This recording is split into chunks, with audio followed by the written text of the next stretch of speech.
안녕하세요. 저희는 역삼동 뱅뱅사과에서 남양주 셰프를 운영하고 있는 오너 셰프 이병용이고요. 저희 에이스인 박철이라고 합니다.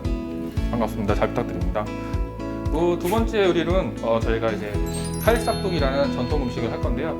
칼싹두기도 이제 서울이나 경기 지역의 음식인데 좀 잊혀진 음식 중에 하나예요. 정확하게 칼싹두기가 어떤 건지는 박철 셰프가 설명해 드리겠습니다.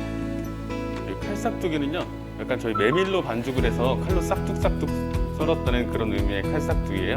약간 우리나라의 그 흔한 메밀면 이런 거 보시면 아마 그쪽에 지방에 가시면은 흔하게 보실 수 있는 음식들입니다. 이 행사에 참여하게 됐을 때 또 이제 양식과 접목될 수 있는 음식을 찾던 중에 칼싹두기란 그 메밀면과 이탈리아의 어느 지역이죠? 이탈리아의 롬바르디아라는 지역입니다. 네, 좋습니다. 롬바르디아 지역의 메밀면인 메밀 파스타인 피초케리라고 있는데요. 왜 롬바르 지역에만 피초케리가 있을까요? 롬바르디아에 있는 발텔리나 그 지방인데요. 그 지역에서만 메밀이 생산이 거의 된다고 합니다. 다른 지역에서 거의 생산이 안 되고, 그래서 그 지역에서만 이제 많이 먹을 수 있는 그런 파스타 면으로 알려져 있습니다. 예, 우리나라도 이제 칼국수는 여러 지역에서 먹고 있지만 메밀로 된 칼국수는 아무래도 이제 잘 알려지지 않아 있는 상황인데 이번 기회에서 좀 잘 알려졌으면 좋겠고요.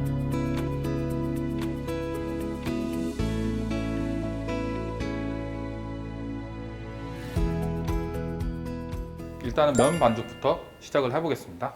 자, 네. 면 반죽 준비해주세요. 네, 말씀해 주십시오. 네, 처음에는 그 메밀가루가 100g 들어가겠습니다. 메밀가루 같은 경우는 이제 완전 갈아져 있는 하얗게 나오는 이제 겉껍질로 다 벗긴 메밀가루가 있고요. 그다음에 얘는 이제 겉껍질이 포함된 메밀가루이기 때문에 색깔이 약간 진한 색깔이 나옵니다. 저희는 이제 겉껍질이 포함된 메밀가루 사용합니다. 메밀가루 넣으시고요. 네. 메밀가루 100g하고 그다음에 중력분 50g 넣겠습니다. 네, 50g 넣겠습니다. 그리고 소금은 한 핀치. 네. 한 핀치라고 하면은 보통 이제 어느 정도인지 감이 안 나오실 텐데 이렇게 한 꼬집이라고 하죠. 한 꼬집은 보통 한 2g 정도, 3g 정도 생각하시면 되고요. 이렇게 두 꼬집, 손가락 2개 사용했을 때는 한 5g에서 6g 정도 생각하시면 됩니다. 저희는 한 꼬집 넣겠습니다. 넣으시고요. 그 다음에 물을 5숟가락 넣으세요. 네.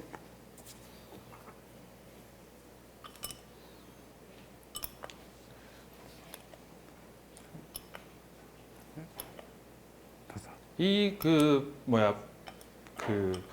칼싹두기 면이나 버진을 한 숟갈 넣어주세요. 네. 그리고 칼싹두기 면이나 희한하게도 이 피초케리 면이나 만든 방식은 거의 똑같아요. 그래서 저희는 이제 아무래도 이탈리안 레스토랑이기 때문에 더 엑스트라 버진으로 마지막 풍미를 더 했습니다. 자, 반죽을 해주시고요. 메밀가루만 해도 되는데 굳이 밀가루를 넣는 이유가 뭐죠? 저희가 반죽을 할 수 있는 이유는 밀가루에 글루텐이라는 성분 때문입니다. 근데 글루텐 성분이 메밀에는 전혀 없습니다. 그래서 메밀로만 반죽을 하게 되면 다 깨지게 되고 반죽이 잘 안 되죠. 그래서 저희가 밀가루를 섞어서 그 글루텐을 이용해서 반죽을 하게 되는 겁니다. 네? 그래서 이거는 이제 시간이 좀 걸리는 건데 저희가 미리 휴지시켜서 준비해왔습니다. 네, 주세요. 네, 이렇게 모양이 휴지시킨 상태로 이렇게 표면도 맨들맨들하고요. 요 거뭇거뭇한 여기 표면이 거뭇거뭇한 것들은 메밀의 껍데기가 들어있기 때문에 약간 거뭇거뭇한 그 모양이 나오고 있습니다. 이거는 파스타이기 때문에 일단은 기본적인 한식 스타일보다는 일단 이탈리안식을 먼저 소개시켜 드리고 싶어서 이탈리아 삐쪽깨리 음식 만드는 방식의 한식을 접목해서 사용하겠습니다.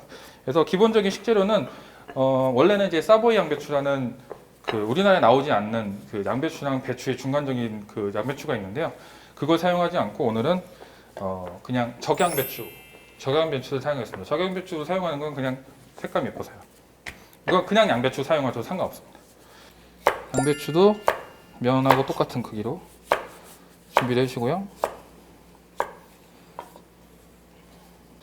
감자는 집에서는 그냥 모양 안 맞게 사셔도 됩니다. 저희는 그래도 레스토랑이기 때문에 이걸 맞춰드리려고 폭하고 두께는 가급적이 맞춰주시고요.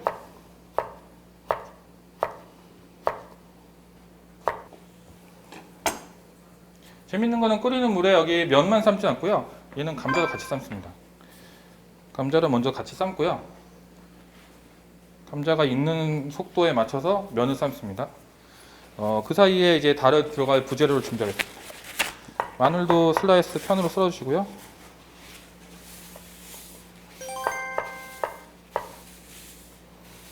그리고 된장은 집된장을 사용하셔도 되고요. 뭐 시판에 되고 있는 그 된장을 사용하셔도 되는데 일단은 된장을 한번 맛을 보세요.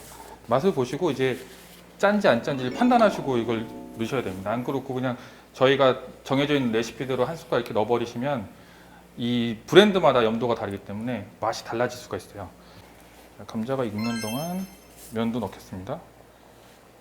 면을 넣으실 때는 한 번에 훅 넣지 마시고요. 이게 틀어지게 서로 붙지 않게 넣어주시면 돼요.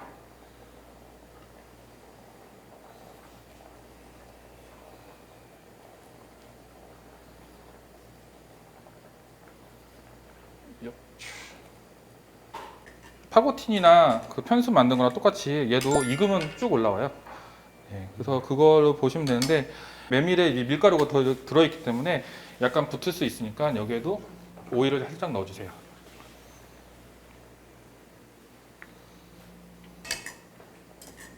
익었는지 안 익었는지는 감자로 판단하시면 됩니다. 감자는 어차피 다시 한번 또 조리를 하거든요.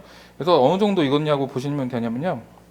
여기 딱 떨었을 때 이게 심을 가운데 눌렀을 때 쑥 들어가시면 됩니다. 아이고 깜짝 놀랐네. 자, 이거는 면은 다 됐고요.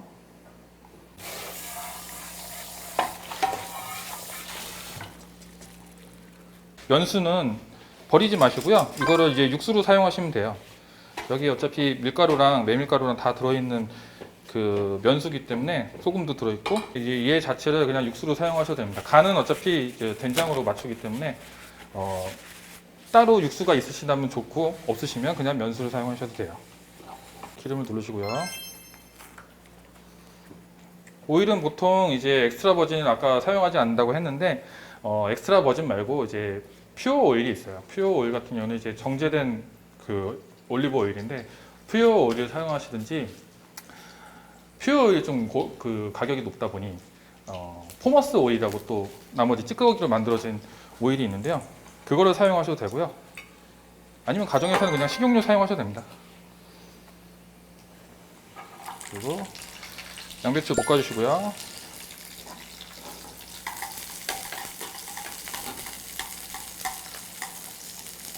양배추는 표면이 그 노릿노릿하게 될 때까지 볶아주세요. 그리고 이게 좀 시간이 많이 걸린다 했을 때 얘가 눌러붙을 수 있기 때문에 여기에 오일을 좀 뿌려서 이제 준비를 해주세요. 오일을 해서 좀 섞어주시면 됩니다. 기름에 마늘을 넣으신 건 당연히 잘 아시겠지만 마늘 풍미를 넣으려고 하는 거고요. 양배추 같은 경우는 좀 타야지 탄다고 하는데 좀 약간 표면이 그 뭐라 그럴까 구워져야 된다고 할까요? 네. 표면이 약간 갈색이 된다. 갈색이 되게 구워지게 탔나? 이 정도 되게끔 해주셔야지 얘가 양배추 자체의 풍미도 있고요. 된장 같은 경우도 살짝 넣고 볶아주시면 된장 풍미가 훨씬 더 좋습니다. 된장은 아까 말씀드렸듯이 약간 소량으로 먼저 넣어서 맛을 보시고 난 다음에 추가하셔도 되는데요. 된장을 넣으시고 난 다음에 단점은 탈 수가 있어요. 그렇기 때문에 된장을 기름에 살살살 볶는다고 생각하시고 해주세요. 대신에 이게 너무 많이 볶으면 좀 짜집니다. 면술 좀 넣을게요. 오! 굉장히 뜨겁네요. 그리고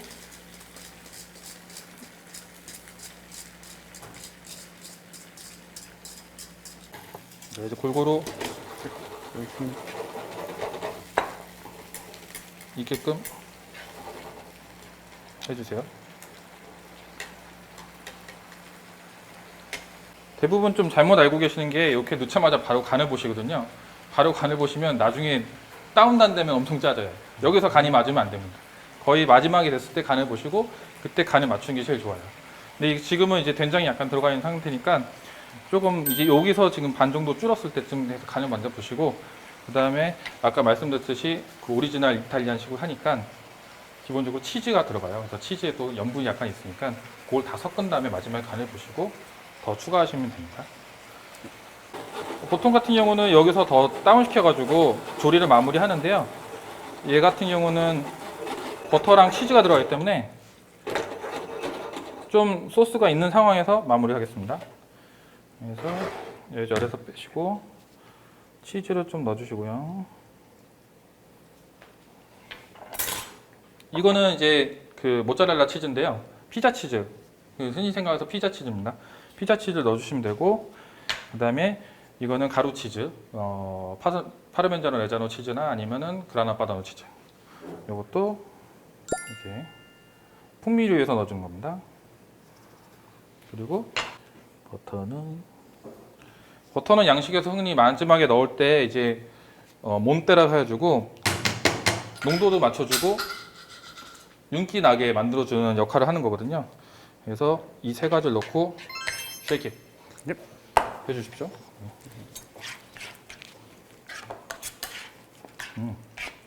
확실히 이게 시판 된장을 뭐 하는 건 아니지만 집된장의 맛은 있습니다. 약간 어머니의 맛이 느껴지는 그런 집된장.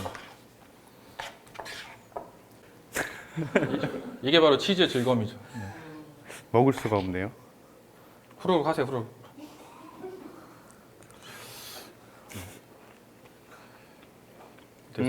괜찮습니까?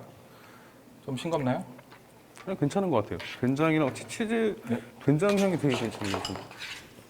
자, 이제 플레이팅 준비해 주세요. 이제 플레이팅을 하겠는데요. 이제 저희 접시에서 그냥 이렇게 담아도 좋지만, 요건 이제 셀크로라는 이제 원형 틀이고요.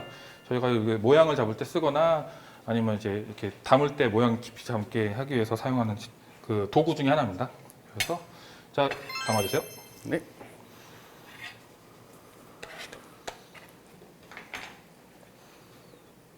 옆에 잘 안 튀게 하자마자 살짝 쳤는데요. 안 튀게 잘 담아주시면 됩니다. 전부 담아주세요. 참고로 이렇게 담으신 다음에 여기 저 팬은 씻으시지 마시고요. 저걸로 바로 소스를 만들 거거든요. 안에 이제 내용물만 다 빼주시면 됩니다. 네. 요 생크림으로 가정에서 버터를 사용해가지고 소스를 마지막에 할 때 아까 말씀드렸던 몽테라고 한 그 작업을 할 때는요. 소스는 항상 버터는 항상 냉장실에 뒀다가 차가운 상태로 쓰시는 게 제일 좋아요. 이렇게 지금 이렇게 녹아 있는 상태, 멜팅된 상태라고 하는데 이 멜팅된 상태로 사용하게 되면 흔히들 얘기해서 왁가리라고 해가지고 이 분리가 빨리 됩니다. 그래서 그렇게 하시면 안 되니까 먼저 여기 지금 들어가 있는 치즈랑 여기 이제 전분이 있기 때문에 이걸로 농도를 맞추시고 이 버터는 마지막에 풍미를 살리신다고 생각하시면 돼요. 그래서 넣어주시고 여기서부터는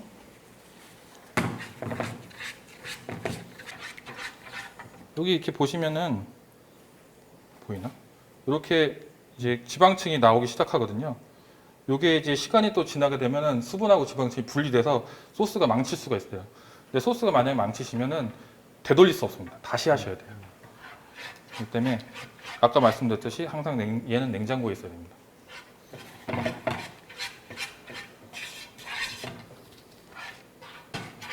이건 이제 화이트 소스라고 하는데 보통 이제 화이트 소스 하실 때 혹시 집에서 드시고 남은 이제 화이트 와인 같은 거 있으시면 여기다가 넣어 보세요. 그러면 이제 여기에 이제 약간의 산미가 들어가고 해서 훨씬 더 풍미도 좋아지고 맛도 좋아집니다.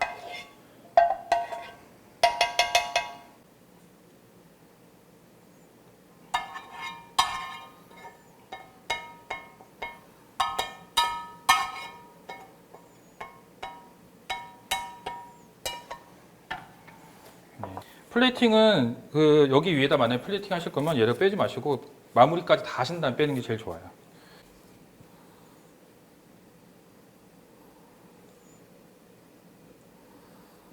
치즈는 아낌없이 써주세요.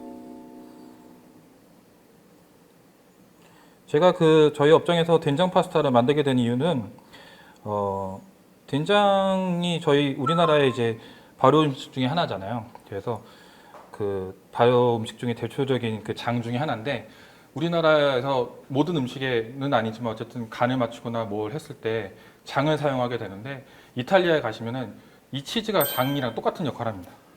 같은 발효 음식이고 해서 그 궁합이 잘 맞아요.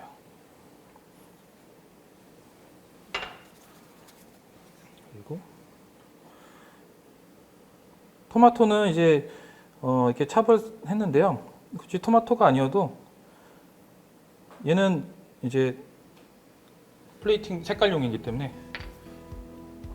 가정에서 하실 때는 어떤 걸 사용해도 상관없으십니다.